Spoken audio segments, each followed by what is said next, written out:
그녀는 평생을 가족을 위해 살았습니다. 하지만 어느 날 문득 깨달았죠.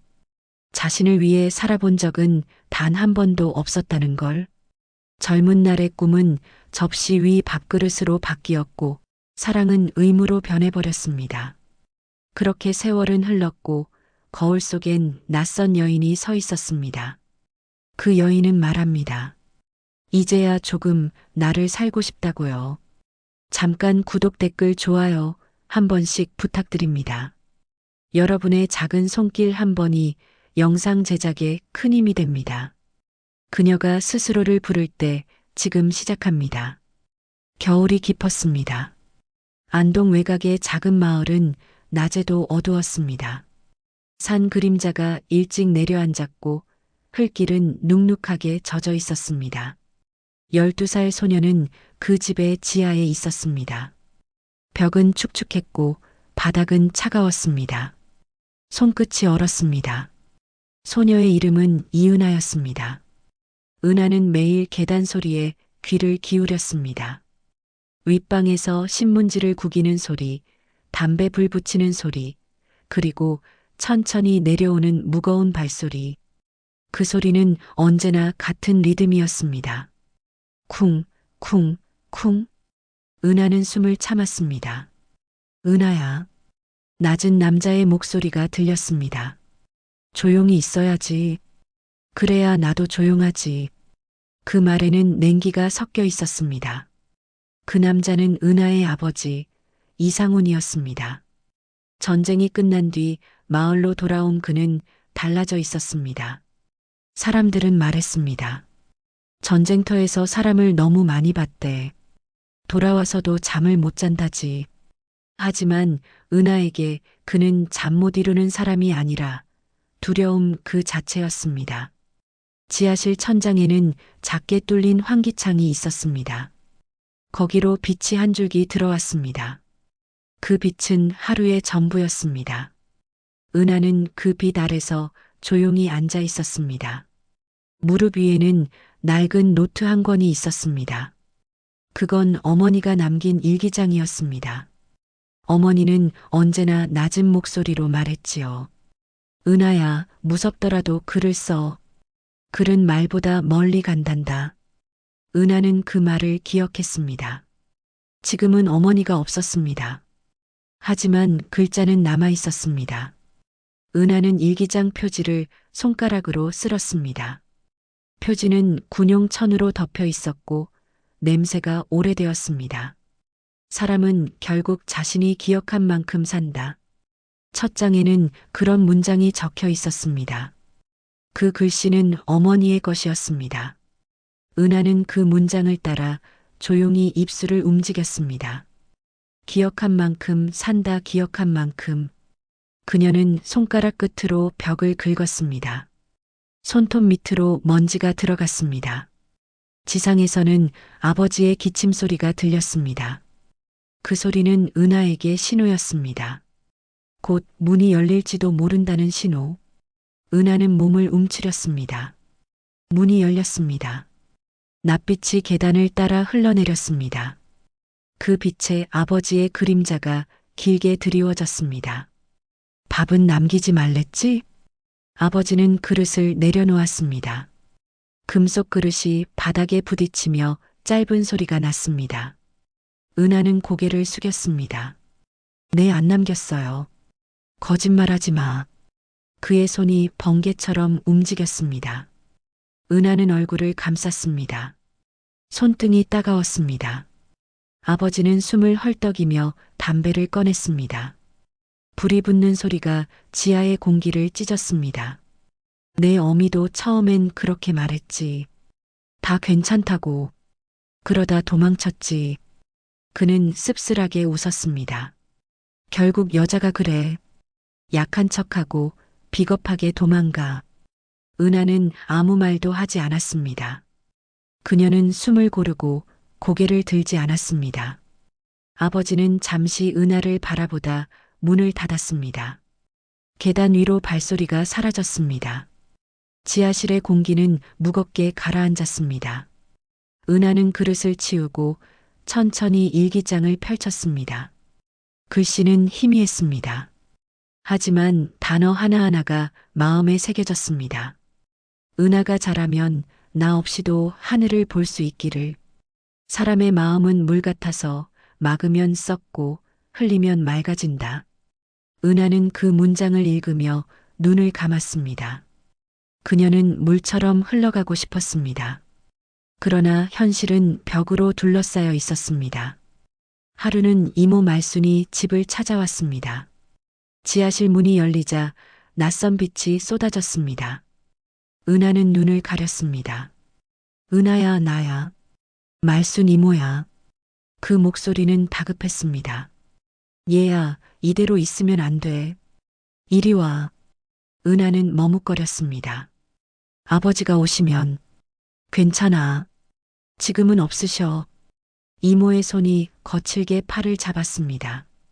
은하는 떨리는 다리로 계단을 올랐습니다. 지상은 눈부셨습니다. 먼지가 빗속에서 흩날렸습니다. 은하는 처음으로 햇빛을 정면으로 보았습니다. 눈물이 났습니다. 마당에는 흙탕물이 고여 있었습니다. 이모는 은하의 손을 세게 끌었습니다. 뛰자. 은하는 신발도 없이 뛰었습니다. 뒤에서 개 짖는 소리, 누군가 부르는 소리가 들렸습니다. 하지만 발은 멈추지 않았습니다. 그날 밤 은하는 이모의 집 다락방에 누워 있었습니다. 낯선 냄새가 났습니다. 나무와 먼지, 그리고 따뜻한 담요의 냄새. 이모는 말없이 물을 건넸습니다. 이제 괜찮아. 아무 말 안 해도 돼. 은하는 물을 마시며 조용히 고개를 끄덕였습니다. 엄마는 안 와요? 이모의 표정이 잠시 굳었습니다.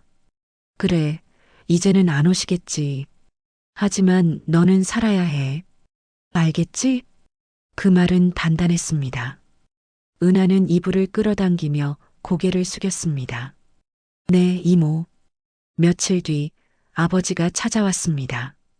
마당이 소란스러웠습니다. 이모의 남편이 막아섰습니다. 이 집에 애는 없어. 내 딸이야. 내 피야. 피가 다 무슨 소용이야. 애가 무서워서 도망쳤잖아. 그 싸움은 오래가지 않았습니다.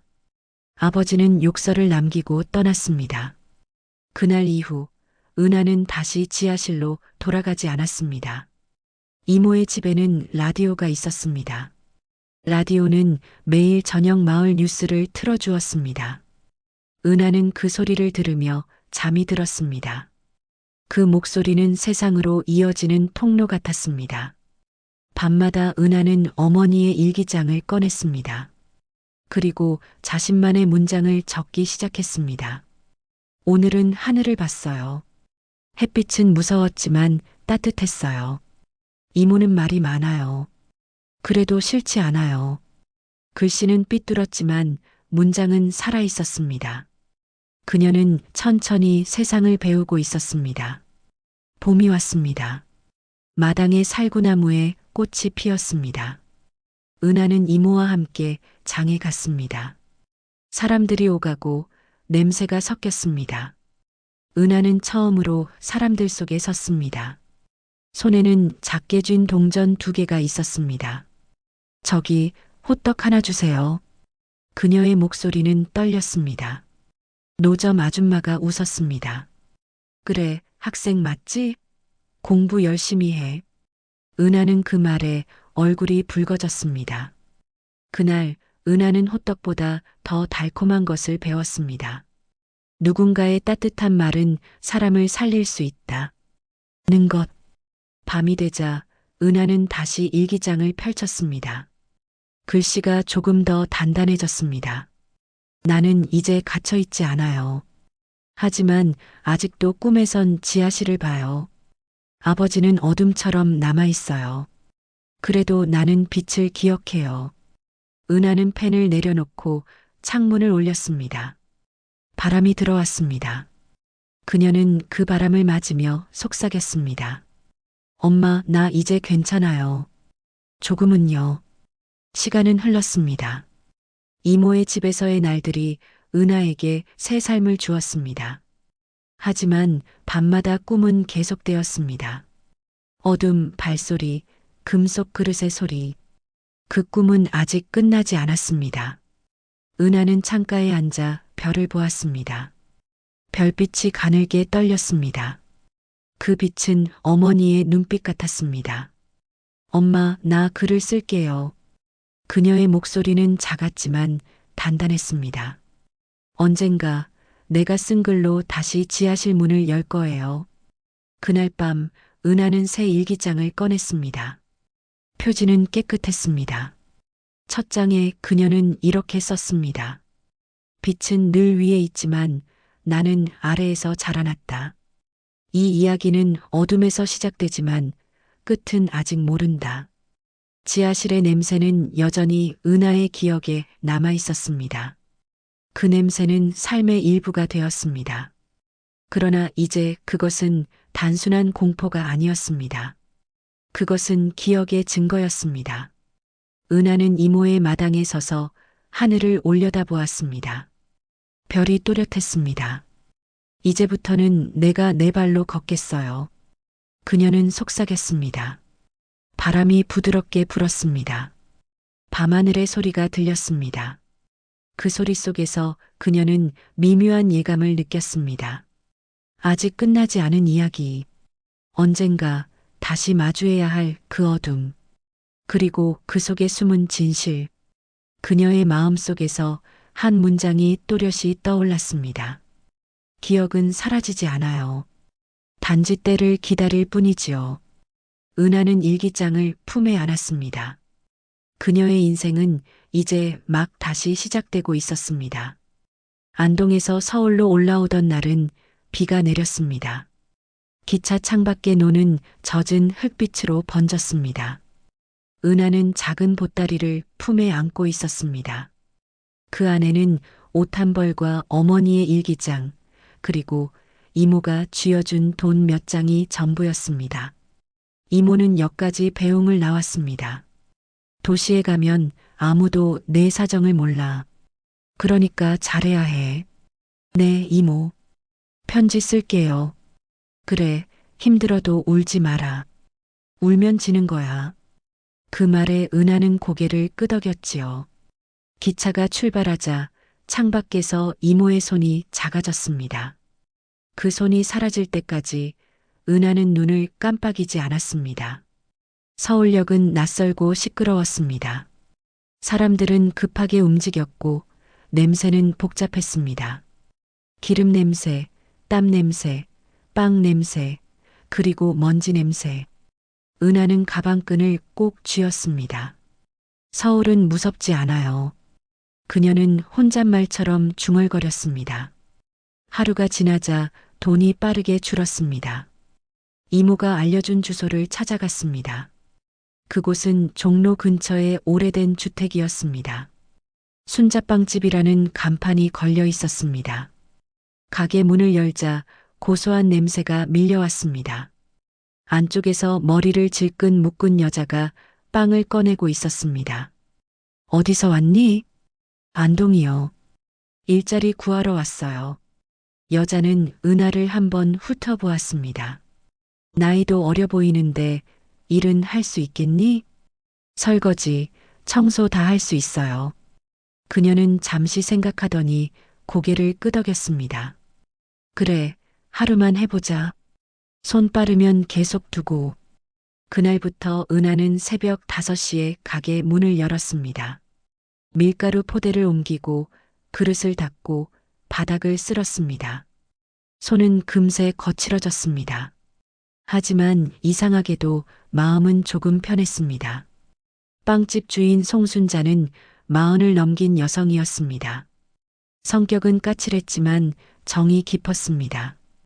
빵은 온도 싸움이야. 너무 뜨거우면 타고 너무 차면 부풀지 않아. 그녀는 반죽을 다루며 말했습니다. 사람 사는 것도 그렇지. 적당히 뜨겁고 적당히 식어야 돼. 은하는 고개를 끄덕였습니다. 그 말이 이상하게 오래 남았습니다. 낮에는 빵을 팔고 밤에는 검정고시 책을 펼쳤습니다. 낡은 전등 아래서 글자를 따라 읽었습니다. 글씨는 어려웠지만 포기하지 않았습니다. 엄마, 글을 쓸게요. 이제는 제대로 배워서 쓸게요. 그녀는 그렇게 혼잣말을 했습니다. 시간이 흘렀습니다. 봄이 지나 여름이 왔습니다. 빵집에는 손님이 늘었고 은하는 반죽을 직접 맡게 되었습니다. 이제 제법 손에 익었네. 송순자가 웃으며 말했습니다. 덕분이에요. 선생님이 잘 가르쳐 주셔서. 무슨 선생님이야? 그냥 아줌마지. 그녀는 빵을 꺼내며 웃었습니다. 근데 내가 웃는 게 제일 보기 좋아. 전엔 얼굴이 돌 같았는데. 은하는 잠시 멈췄습니다. 그 말에 마음 한쪽이 따뜻해졌습니다. 하지만 평온은 오래가지 않았습니다. 하루는 가게 앞에 모르는 남자가 서 있었습니다. 낡은 중절모를 쓴 남자였습니다.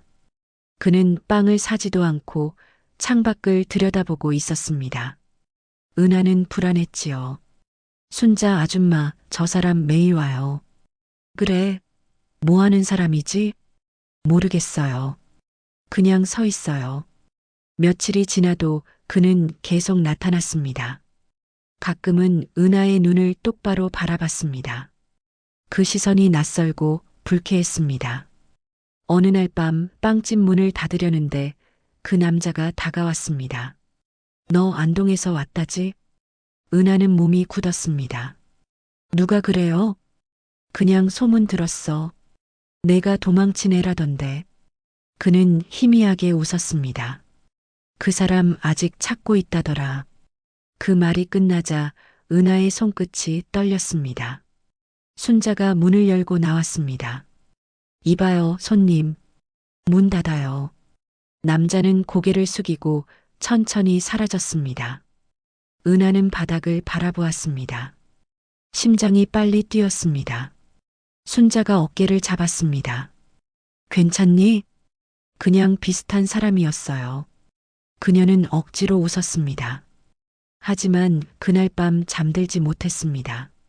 며칠 뒤 은하는 가게 뒤편 창고에서 어머니의 일기장을 꺼냈습니다. 표지를 쓰다듬으며 중얼거렸습니다. 엄마, 나 잘하고 있죠? 그런데 무서워요. 창밖에서는 비가 내리고 있었습니다. 그 소리가 지하실의 기억을 떠올리게 했습니다. 은하는 펜을 들어 새 문장을 썼습니다. 서울에도 어둠이 있습니다. 하지만 이번엔 도망치지 않겠어요. 그 문장은 그녀의 첫 결심이었습니다. 며칠 후 검정고시 시험날이 다가왔습니다. 빵집 일을 마치고 교실에 앉았을 때 손끝이 떨렸습니다. 시험지는 낯설었고 글씨는 어려웠습니다. 하지만 그녀는 끝까지 써내려갔습니다. 시험이 끝난 뒤 하늘은 맑았습니다. 그녀는 오랜만에 하늘을 보며 속삭였습니다. 엄마, 나 해냈어요. 결과는 합격이었습니다. 순자는 신문을 펴들고 소리쳤습니다. 야, 이름 났어. 합격자 명단에 내 이름 있어. 은하는 놀라서 웃었습니다. 순자는 머리를 쓰다듬었습니다. 이제 공부 더 해야지? 세상은 넓어. 네. 더 배우고 싶어요. 그날 밤 은하는 빵집 벽에 작은 쪽지를 붙였습니다. 은하의 새벽, 1970년 봄. 그건 그녀의 첫 기록이었습니다. 하지만 마음 한쪽에는 여전히 불안이 남았습니다.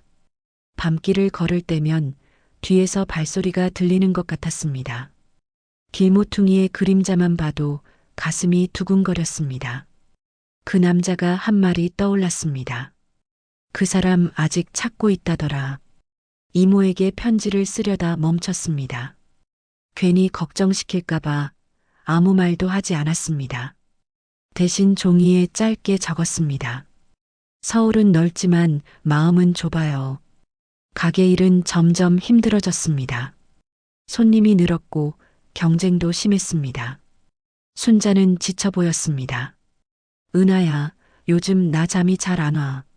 왜요? 몸이 아프세요? 글쎄, 그냥 사는 게 버겁네. 그녀는 웃었지만 눈가에 피로가 묻어 있었습니다.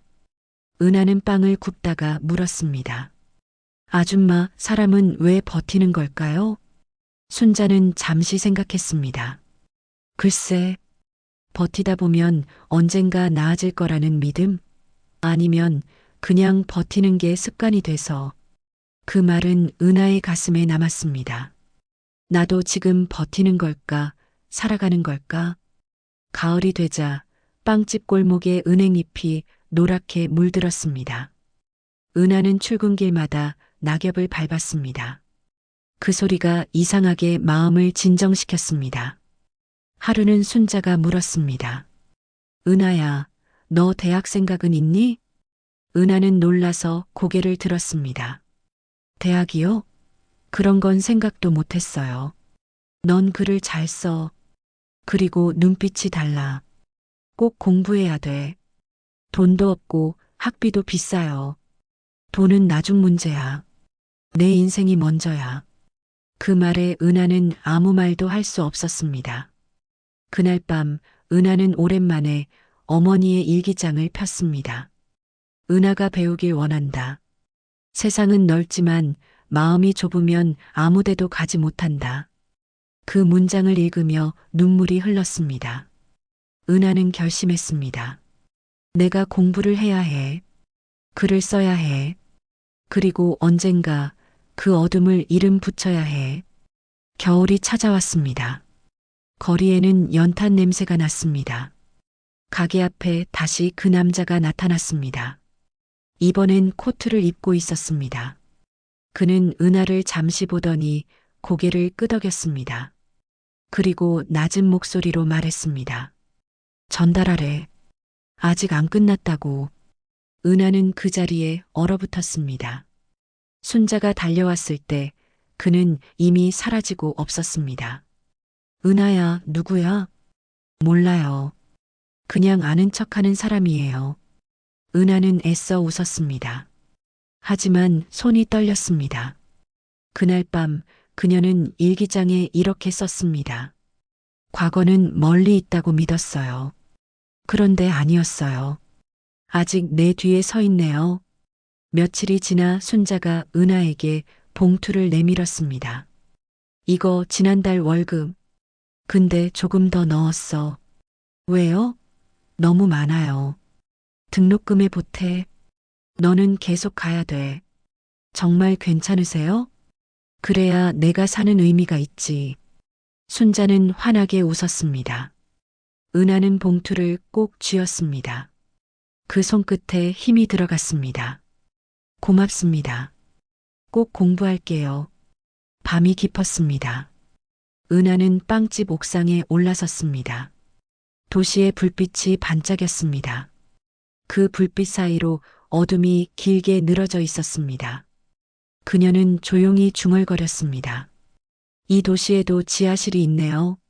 하지만 이번에는 내가 문을 열 거예요. 바람이 불었습니다. 빵 굽는 냄새와 함께 희미한 새벽의 기운이 다가왔습니다. 은하는 펜을 들고 새 문장을 썼습니다. 어둠은 여전하지만 나는 달라졌어요. 이제 두려움은 글이 되고 글은 나의 숨이 됩니다. 그녀는 노트를 덮었습니다. 하늘이 서서히 밝아오고 있었습니다. 그날 새벽 가게 앞 간판 불이 켜졌습니다. 순자빵집의 네온사인이 희미한 빛을 냈습니다. 은하는 새로 반죽한 빵을 오븐에 넣으며 속삭였습니다. 오늘도 굽겠습니다. 오늘도 살아보겠습니다. 그녀의 얼굴에는 단단한 결심이 서려 있었습니다. 그리고 그 결심은 곧 다가올 더 큰 여정의 시작이었습니다. 겨울은 유난히 길었습니다. 눈이 내리고 녹지 않은 얼음이 골목마다 남아 있었습니다. 순자빵집의 굴뚝에서는 여전히 연기가 피어올랐지만 그 속의 공기는 조금 달라졌습니다. 순자 아줌마는 병원에 입원했습니다. 허리 통증이 심해져 일을 하지 못했습니다. 의사는 쉬어야 한다고 했지만 그녀는 계속 걱정했습니다. 빵집은 어떡하지? 손님이 기다리는데. 은하는 고개를 저었습니다. 제가 할게요. 걱정 마세요. 너 혼자 되겠니? 할 수 있어요. 이제 반죽도 잘해요. 순자는 미소를 지었지만 그 미소에는 불안이 섞여 있었습니다. 그날부터 은하는 새벽 5시에 가게 문을 열었습니다. 밀가루를 체에 치고 물의 온도를 맞추고 반죽을 쳤습니다. 기계가 돌아가는 소리, 오븐의 불빛, 그리고 창문 너머의 어둠. 그 속에서 그녀는 하루를 버텼습니다. 하지만 빵집을 혼자 운영한다는 것은 생각보다 어려운 일이었습니다. 주문이 밀리고 손님들의 불평이 쏟아졌습니다. 빵이 예전보다 덜 부드럽네요. 순자 아줌마는 언제 와요? 은하는 미소를 지으며 대답했습니다. 곧 나을 거예요. 조금만 기다려주세요. 밤에는 검정고시 대신 독서실에 앉았습니다. 대학 입시를 준비했습니다. 하지만 피로가 쌓여 글자가 흐릿하게 보였습니다. 책상 위에 엎드려 있으면 빵 냄새 대신 병원 냄새가 떠올랐습니다. 며칠 후 은하는 병원에 들렀습니다. 순자는 휠체어에 앉아 있었습니다. 빵집은 괜찮니? 괜찮아요. 조금 힘들지만요. 힘들면 그만둬도 돼. 내 인생이 먼저야. 아니에요. 이 빵집은 제 집 같아요. 순자는 잠시 말이 없었습니다. 창문 너머로 눈발이 흩날렸습니다. 은하야, 사람은 집이 하나 있어야 해. 몸이든 마음이든 돌아올 곳이. 은하는 조용히 고개를 끄덕였습니다. 봄이 왔습니다. 순자는 결국 빵집을 정리했습니다. 건물주가 재개발을 통보했습니다. 이제 끝이네. 그녀는 담담히 말했습니다. 이 거리도, 이 냄새도 다 사라지겠지. 은하는 무너지는 기분이었습니다. 순자는 고향으로 내려갔습니다. 은하는 갈 곳이 없어졌습니다. 그녀는 다시 작은 고시원으로 돌아갔습니다. 좁은 방, 낡은 스탠드, 그리고 어머니의 일기장. 그것만이 남았습니다. 그날 밤 은하는 일기장에 썼습니다. 나는 또 떠밀렸습니다. 하지만 이번에는 도망이 아니라 선택이 될 겁니다. 며칠 뒤 우편물 하나가 도착했습니다. 서울시립대학교 문예창작과 합격 통지서. 은하는 종이를 손에 쥐고 한참 서 있었습니다. 꿈처럼 느껴졌습니다. 엄마, 나 대학 가요. 그녀는 작은 소리로 말했습니다. 눈물이 흘렀지만 이번엔 따뜻했습니다. 대학의 첫날 강의실은 낯설었습니다. 책상마다 젊은 얼굴들이 앉아 있었습니다. 은하는 구석 자리에 앉았습니다. 손에는 여전히 어머니의 노트가 있었습니다. 문학개론 강의에서 한 남자가 들어왔습니다. 단정한 셔츠, 안경 너머의 눈빛이 차분했습니다. 안녕하세요. 정도연입니다. 오늘은 문학이란 무엇인가 그 이야기를 해볼 겁니다. 그의 목소리는 낮았지만 힘이 있었습니다. 그는 칠판에 기억이라는 단어를 썼습니다. 문학은 기억의 언어입니다. 아픈 기억일수록 제대로 써야 합니다. 그 말에 은하는 고개를 들었습니다. 마치 자신에게 하는 말 같았습니다. 수업이 끝난 뒤 은하는 조용히 교수에게 다가갔습니다. 교수님, 글을 써도 괜찮을까요? 제 이야기를요. 정도연은 미소 지었습니다. 그게 바로 시작입니다. 글은 세상을 바꾸는 게 아니라 자신을 이해하는 첫걸음이니까요. 그날부터 은하는 글을 쓰기 시작했습니다. 밤마다, 새벽마다 노트북 대신 낡은 노트에 써내려갔습니다. 지하실의 달빛. 그것이 그녀의 첫 단편의 제목이었습니다. 문예창작 수업 발표 날. 은하는 떨리는 손으로 원고를 읽었습니다. 어린 시절의 기억, 어둠, 그리고 탈출. 학생들은 조용히 듣고 있었습니다. 발표가 끝났을 때 짧은 침묵이 흘렀습니다. 그 침묵이 은하에겐 칼날 같았습니다. 그때 정도연이 박수를 쳤습니다. 좋습니다. 문장은 거칠지만 진심이 느껴집니다. 그 진심이 당신의 문학이 될 겁니다. 은하는 고개를 숙였습니다. 눈물이 차올랐지만 울지 않았습니다. 며칠 후 그녀의 글이 교내 문예지에 실렸습니다. 하지만 예상치 못한 일이 벌어졌습니다. 학생들 사이에서 소문이 돌기 시작했습니다. 저 이야기 자기 얘기래. 집안이 좀 복잡하다던데. 진짜 지하실에 갇혀 있었다는 거야? 그 말들은 가시처럼 퍼졌습니다. 복도에서 속삭이는 목소리들이 은하의 귓가를 찔렀습니다. 은하는 눈을 내리깔고 걸었습니다. 도서관에서도 시선이 느껴졌습니다. 책을 펴도 글자가 머리에 들어오지 않았습니다. 밤이 되면 어둠 속에서 그 남자의 말이 떠올랐습니다. 아직 안 끝났다고. 그녀는 다시 글을 쓰지 못했습니다. 노트는 빈 채로 책상에 남았습니다. 교수에게서 메일이 왔습니다. 은하 씨, 다음 수업에는 꼭 오세요. 글이 멈췄을 때가 진짜 글의 시작입니다. 은하는 답장을 쓰지 못했습니다. 대신 종이에 썼습니다. 나는 글로 도망쳤을 뿐이에요. 며칠 후 교수는 직접 찾아왔습니다. 요즘 왜 안 오나요? 그냥 사람들 시선이 무서워요. 사람들은 잠깐 떠들 뿐이에요. 하지만 당신의 이야기는 오래 남아요.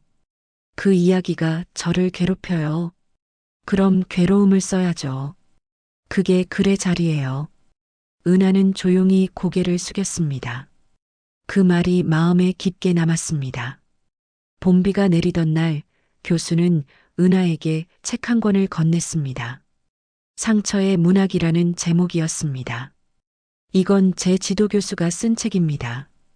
읽고 나면 왜 써야 하는지 조금 알 겁니다. 은하는 조심스레 책을 받았습니다. 그날 밤 그녀는 책을 읽었습니다. 글은 상처를 지우는 게 아니라 견디게 하는 도구다. 그 문장이 눈에 들어왔습니다. 그녀는 펜을 들었습니다. 손끝이 떨렸지만 멈추지 않았습니다. 나는 여전히 무섭습니다. 하지만 이번엔 무서움을 피하지 않겠습니다. 며칠 후 학교 게시판에 문학 공모전 포스터가 붙었습니다. 은하는 발걸음을 멈췄습니다. 주제 기억과 화해. 그 문장을 오래 바라봤습니다. 교수의 말이 떠올랐습니다. 괴로움을 써야죠. 은하는 집으로 돌아와 책상을 정리했습니다. 창문을 열자 봄바람이 불었습니다. 종이가 흔들렸습니다.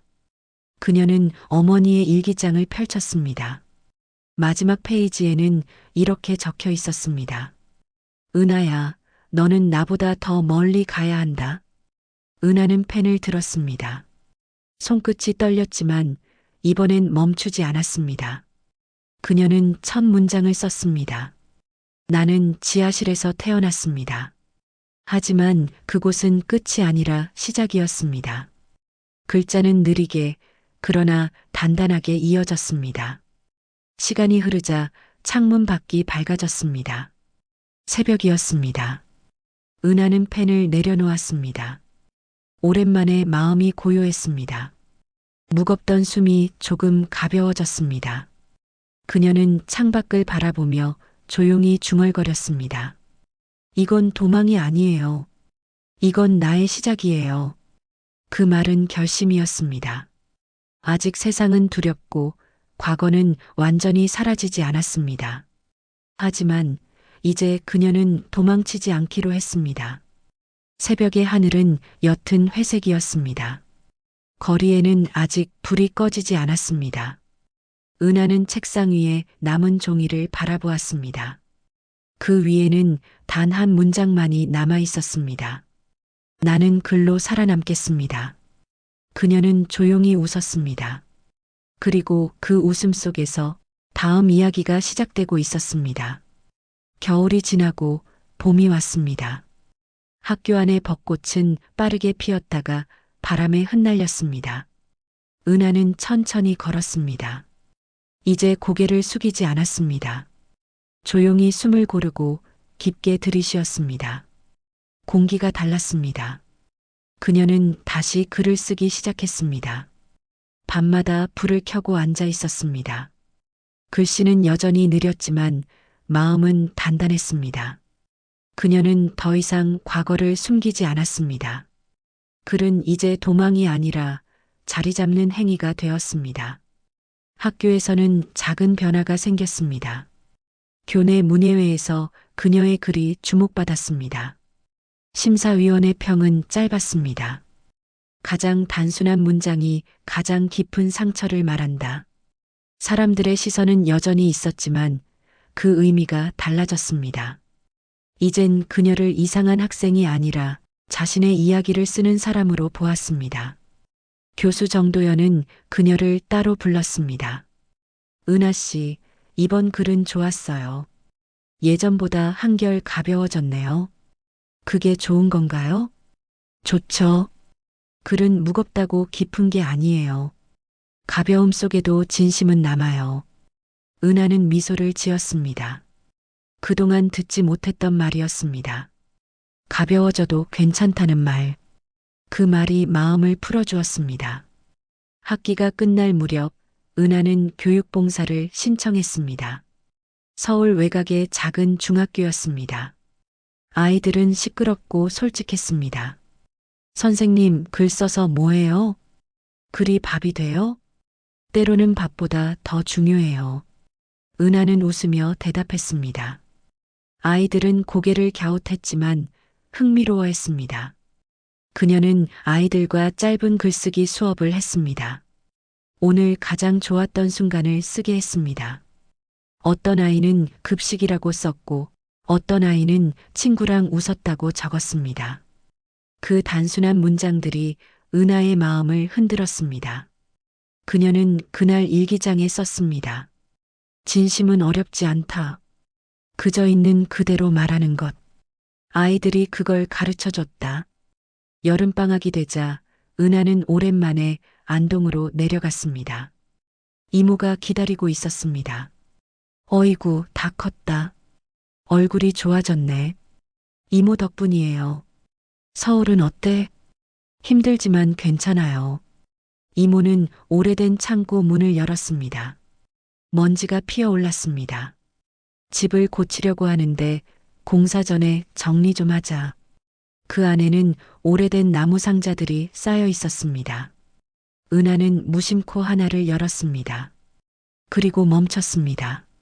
낡은 천 아래에서 뼈조각이 보였습니다.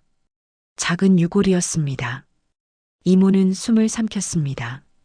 이건 설마. 은하는 아무 말도 하지 못했습니다.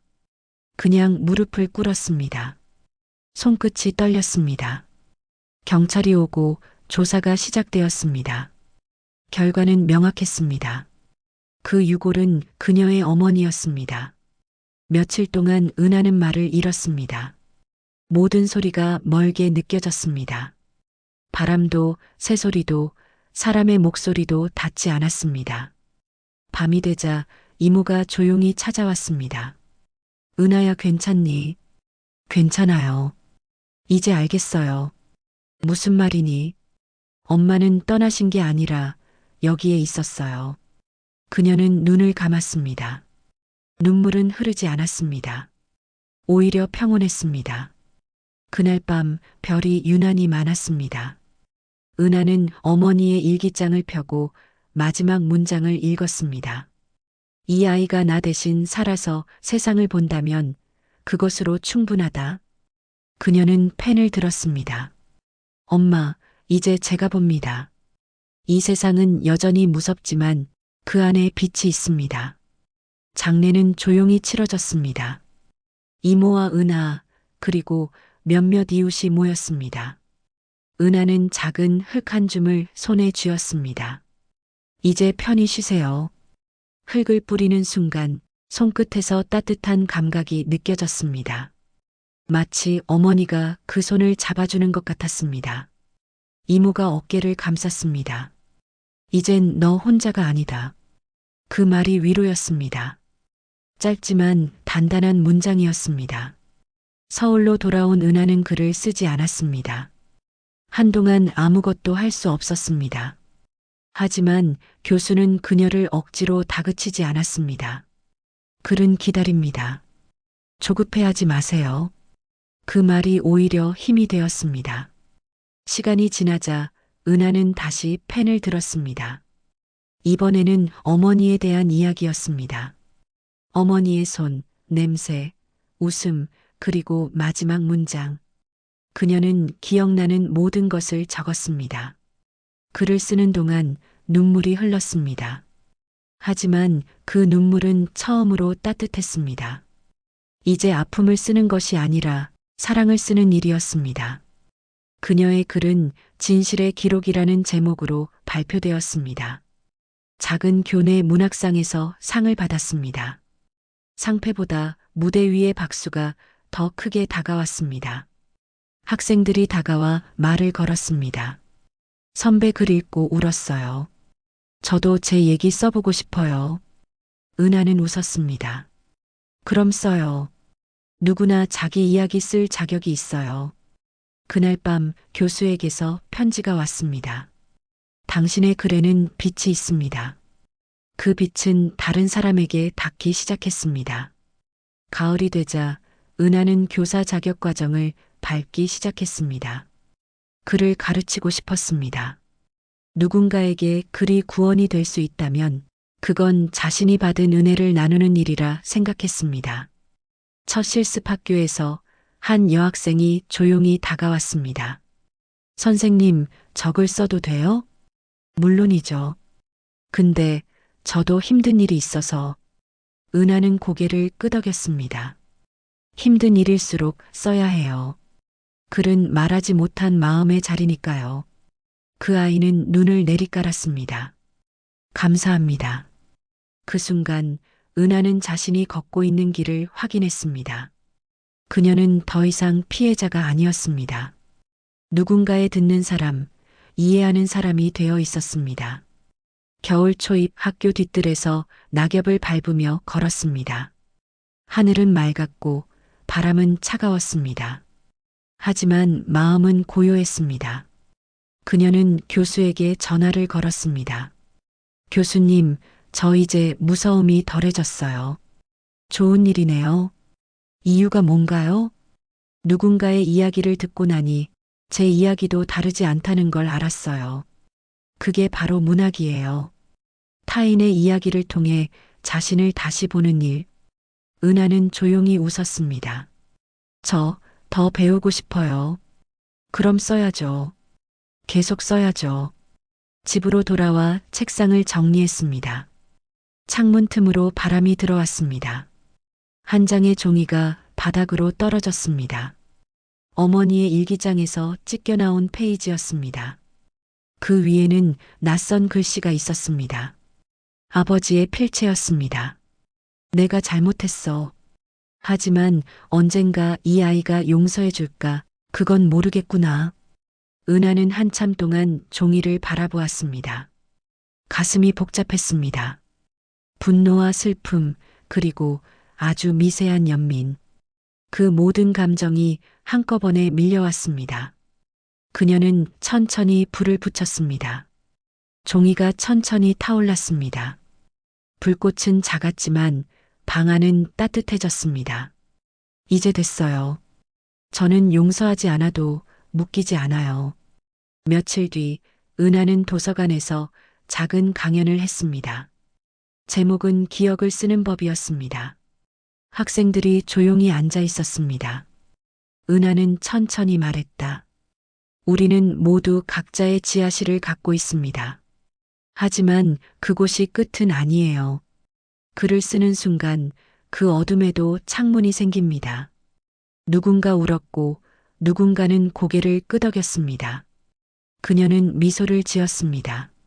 그 미소는 오래전 순자 아줌마가 해주던 미소와 닮아 있었습니다. 강연이 끝나고 학교 밖으로 나왔습니다. 저녁 노을이 퍼지고 있었습니다. 은하는 손을 주머니에 넣었습니다. 손끝에 남은 건 오래된 펜 하나였습니다. 그 펜은 여전히 잉크가 남아 있었습니다. 그녀는 하늘을 올려다보았습니다. 노을이 붉게 번지고 바람이 머리카락을 스쳤습니다. 그녀는 조용히 중얼거렸습니다. 엄마, 저 이제 괜찮아요. 이제 제 이야기를 계속 쓸 거예요. 그 말이 바람에 실려 퍼졌습니다. 멀리서 종소리가 울렸습니다. 그날 밤 은하는 일기장에 마지막 문장을 썼습니다. 나는 이제 어둠을 두려워하지 않습니다. 그곳에도 나의 일부가 있으니까요. 그리고 작은 별 하나가 떠올랐습니다. 그 별빛은 희미했지만 확실했습니다. 그녀는 알았습니다. 이제 진짜로 시작이라는 것을. 봄이 다시 왔습니다. 그의 봄은 유난히 맑았습니다. 벚꽃이 길가에 흩날리고 사람들의 얼굴에도 햇살이 묻었습니다. 은하는 조용히 버스 창문에 기대 앉아 있었습니다. 손에는 얇은 책 한 권이 들려 있었습니다. 표지에는 제목이 새겨져 있었습니다. 진실의 땅 장은하 산문집. 출판된 지 한 달이 되었습니다. 생각보다 많은 사람들이 읽어주었습니다. 작가라는 이름이 낯설었지만 이상하게도 두렵지 않았습니다. 이제 글을 쓴다는 것은 살아있음을 확인하는 일이었습니다.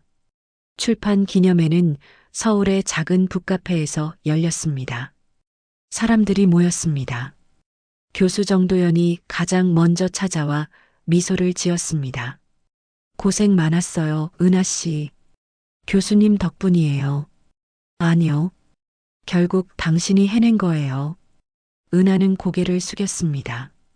조명 아래에서 얼굴이 붉게 빛났습니다. 책상 위에는 어머니의 일기장에서 복사한 한 구절이 놓여 있었습니다. 두려움은 언젠가 사라지지만 사랑은 남는다. 그 문장을 낭독하는 순간 객석의 몇몇이 눈시울을 훔쳤습니다.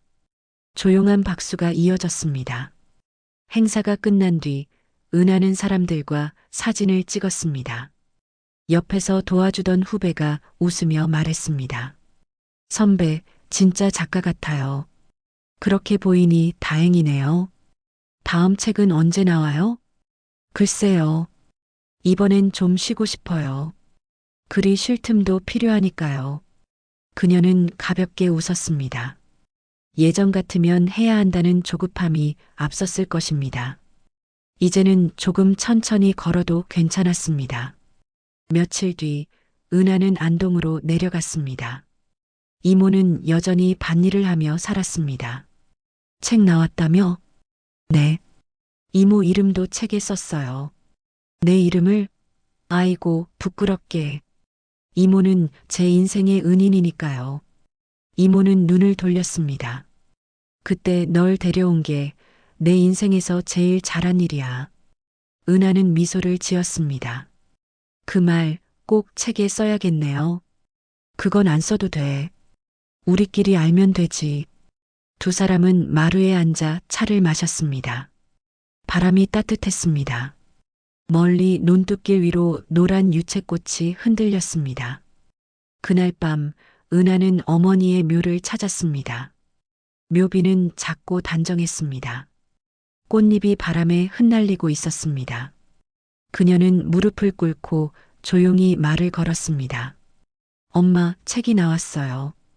이제 사람들이 우리 이야기를 읽어요. 한참을 기다렸습니다. 대답은 없었지만 마음속에서 무언가 울렸습니다. 따뜻한 울림이었습니다. 엄마, 저 이제 괜찮아요. 누군가를 미워하지 않아도 그냥 제 삶을 살 수 있을 것 같아요.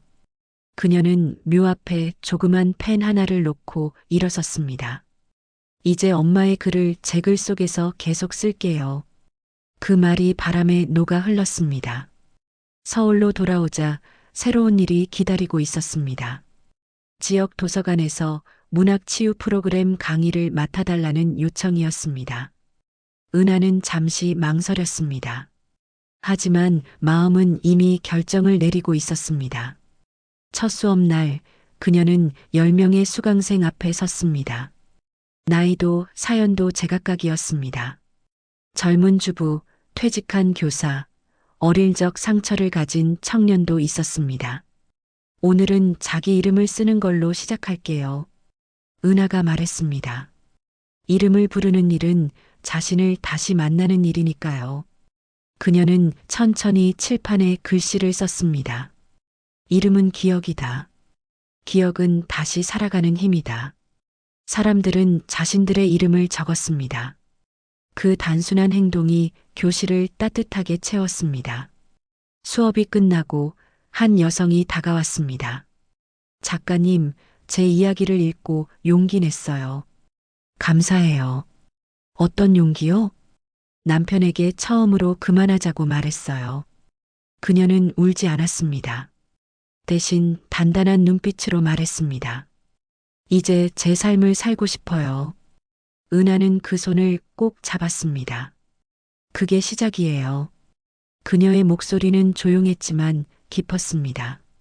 그날 밤 은하는 집에 돌아와 일기장에 적었습니다. 나의 이야기가 누군가의 문이 되었다. 가을이 올 무렵 은하는 대학교에 초청을 받았습니다. 졸업한 학교였습니다. 특강 주제는 글과 치유. 교정은 여전히 조용했고 나무 냄새가 짙었습니다. 강의실 앞에 섰을 때 그녀는 몇 년 전의 자신을 떠올렸습니다. 낮은 눈빛, 떨리는 손, 말하지 못한 문장들. 그리고 지금의 자신. 저는 오늘 살아있는 증거로 서 있습니다. 그녀의 첫마디에 학생들이 숨을 멈췄습니다. 글이 없었다면 저는 여기에 없었을 거예요. 여러분도 여러분의 이야기를 두려워하지 마세요. 잠시 정적이 흘렀습니다. 이윽고 누군가 박수를 쳤습니다. 그리고 천천히 교실 가득 박수가 번졌습니다. 강연이 끝나고 교수 정도연이 다가왔습니다. 은하 씨, 정말 대견하네요. 교수님이 길을 열어주셨잖아요. 아니에요. 내가 한 건 문을 보여준 것 뿐이에요. 당신이 직접 걸어왔죠. 은하는 웃었습니다. 이제야 이해해요. 글이란 결국 자기 자신으로 돌아오는 길이네요. 맞아요. 그리고 그 길은 끝나지 않아요. 그들은 잠시 교정을 걸었습니다. 노란 은행잎이 바람에 흩날렸습니다. 햇살은 따뜻했고 하늘은 높았습니다. 겨울이 시작될 무렵 은하는 딸처럼 따르던 제자 민서에게서 전화를 받았습니다.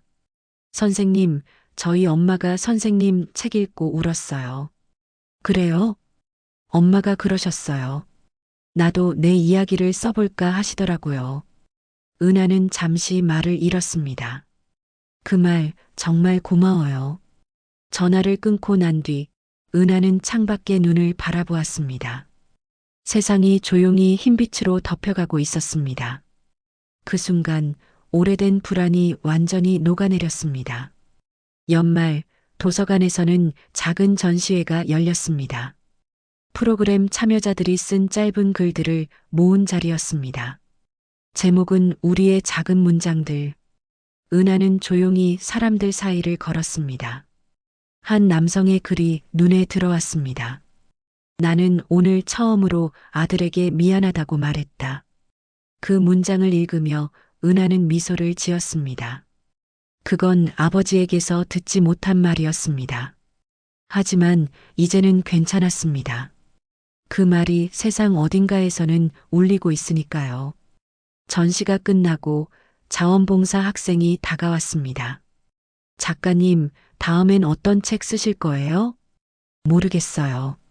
아마 사랑에 대한 글일까요? 사랑이요? 그래요. 이제는 사랑을 써도 될 것 같아요. 학생이 웃었습니다. 그 책도 꼭 읽고 싶어요. 고마워요. 은하는 코트를 여미고 밖으로 나왔습니다. 찬 공기가 볼을 스쳤지만 마음은 따뜻했습니다. 집으로 돌아오자 현관 앞에 작은 택배 상자가 놓여 있었습니다. 보낸 이는 김민서 어머니. 상자 안에는 손편지 한 장과 손뜨개 스웨터가 들어 있었습니다. 당신의 이야기가 제 삶을 바꿨습니다. 이제 제 딸에게 부끄럽지 않은 엄마로 살고 싶어요. 고맙습니다. 은하는 편지를 가슴에 안았습니다. 눈물이 맺혔지만 슬프지 않았습니다. 그건 감사의 눈물이었습니다. 그녀는 노트북을 열고 새 문서를 띄웠습니다. 제목을 썼습니다. 봄의 끝, 빛의 시작. 손가락이 천천히 움직였습니다. 글씨가 화면 위에 새겨졌습니다. 조용한 방 안에서 타자 소리만 울렸습니다. 밤이 깊어가고 있었습니다. 창밖에는 눈이 다시 내리고 있었습니다. 은하는 마지막 문장을 적었습니다. 우리는 모두 각자의 지하실에서 시작한다.